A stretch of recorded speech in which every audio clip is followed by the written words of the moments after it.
Welcome to NSTV news. నేను సౌజన్య. ముందుగా ముఖ్యాంశాలు. Congress party Kadapa assembly coordinator బండి జకరయ్య గురువారం పార్లమెంట్ ప్రాంగణంలో అంబేద్కర్పై అమిత్ షా చేసిన వ్యాఖ్యలపై నిరసన వ్యక్తం చేస్తున్న సమయంలో జరిగిన తోపులాటలో బాధ్యునిగా చేస్తూ రాహుల్ గాంధీపై కేసు నమోదు చేయడాన్ని కడప అసెంబ్లీ కోఆర్డినేటర్ బండి జకరయ్య, ఏఐసిసి సమన్వయకర్త అబ్దుల్ సత్తార్, ఎస్సీసెల్ మాజీ రాష్ట్ర ఉపాధ్యక్షులు మల్లెం విజయభాస్కర్ వారు సంయుక్తంగా కడప కాంగ్రెస్ పార్టీ కార్యాలయంలో మీడియాతో మాట్లాడుతూ గురువారం ఉదయం పార్లమెంట్ కార్యకలాపాలు ప్రారంభం కావడానికి ముందే ఎన్డీఏ ఇండియా ఎంపీలు పార్లమెంట్ ఆవరణలో నిరసనకు దిగారు అన్నారు. ఫోన్ చేసి పిలిచారంటే నాకు ఓకే.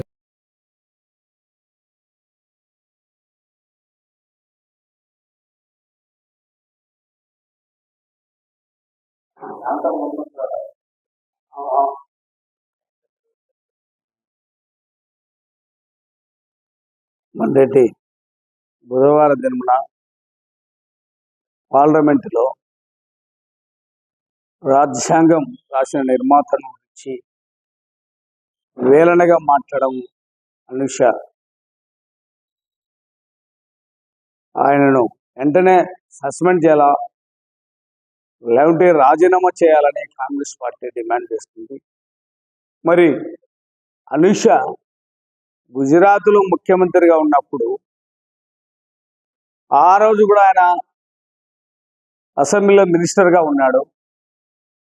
ఆ రోజు ఆయనను వెలివేశారు, బహిష్కరించారు. మరి అటువంటి వానికి జ్ఞానం ఉందని మేము అనుకోలే కాంగ్రెస్ పార్టీ. మరి ఆయన ఆ విధంగా మాట్లాడినప్పుడు ఈ రాష్ట్రం ఉంటే తెలుగుదేశం అధినేత ప్రస్తుతం ఉన్న ముఖ్యమంత్రి నారా చంద్రబాబు నాయుడు గారు మరి రాష్ట్రంలో ఆయన చెప్పిన సూపర్ సిక్స్ గురించి ఆలోచించకుండా అవి చెయ్యాలని ఆలోచన లేకుండా ఆయన అనుషాకు మద్దతు పలకడము, ఎన్డీఏకు మద్దతు పలకడము, ఆయన చంద్రబాబు నాయుడు అవివేకంగా ఆలోచిస్తున్నాడు. చంద్రబాబు నాయుడు ఈ రాష్ట్రంలో మరి ఎన్నో అందరికీ హామీలు ఇచ్చాడు. మరి స్త్రీలకు బస్సు ఫ్రీ అని చెప్పాడు. మరి నువ్వు 6 నెలలు అయిపోతుంది, 7వ నెల పడినది, ఇంతవరకు దాని గురించి లేనే లేదు. అంతేకాకుండా చిన్న బిడ్డలకు ఒక ఇంట్లో ఎంతమంది ఉంటే ఆడపిల్లలు అంతమంది బిడ్డలకు ఒక్కొక్కరికి 15,000 రూపాయలు వేస్తా అని చెప్పారు. ఇంతవరకు ఆ ఊసే లేదు, రైతులకు ఊసే లేదు. మరి ఇటువంటివి చాలా ఎన్నో ఉన్నాయి. ఈ రాష్ట్రాన్ని నువ్వు చూసుకోకుండా నువ్వు ఆయనకు మద్దతు పలకడము, మరి రాజ్యాంగ నిర్మాతను వేలన చేసి మాట్లాడిన వ్యక్తికి నువ్వు మద్దతు పలకడం ఇదంతా ఎంత మాత్రము సమావేశమని కాంగ్రెస్ పార్టీ ఖండిస్తుంది. ప్రపంచంలోనే అతిపెద్దదైన రాజ్యాంగాన్ని తయారు చేసిన అంబేద్కర్ గారి మీద అనుచితమైన వ్యాఖ్యలు చేసినటువంటి అమిత్ షా చర్యలను గ్రహిస్తూ కాంగ్రెస్ పార్టీ ఇండియా కూటమి నాయకులు నిరసన తెలుపుతూ ఉంటే అనవసరంగా అక్కడ రాద్ధాంతం చేసి Mallikarjuna Kharge, all India Congress party అధ్యక్షుడు మల్లికార్జున ఖర్గే గారికి గాయమయ్యే పరిస్థితి బీజేపీ వాళ్ళు కల్పించినారు. ఇది పూర్తిగా అధికార బలం. అంతేకాకుండా ఆ నిరసన జరిగే కార్యక్రమంలో పాల్గొన్న రాహుల్ గాంధీ గారి పైన అనవసరంగా పోలీసు కేసు నమోదు చేశారు. దీన్ని మేము పూర్తిగా వ్యతిరేకిస్తున్నాం, పూర్తిగా ఖండిస్తున్నాం. అధికారం ఉంది కదా అని అనవసరమైన కేసులు బనాయించి ఇబ్బంది పెట్టాలనుకోవడము బీజేపీ యొక్క నిర్లక్ష్య వైఖరికి ఇది నిదర్శనమైంది. కాబట్టి వెంటనే కేసులను ఉపసంహరించుకోవాలా అని చెప్పని రాహుల్ గాంధీ తదితర నాయకులపై పెట్టిన కేసులు ఉపసంహరించాలని కాంగ్రెస్ పార్టీగా డిమాండ్ చేస్తాం. మల్లెం విజయభాస్కర్. కాంగ్రెస్ పార్టీ రాష్ట్ర ఈసీసీఎల్ ఉపాధ్యక్షుడి.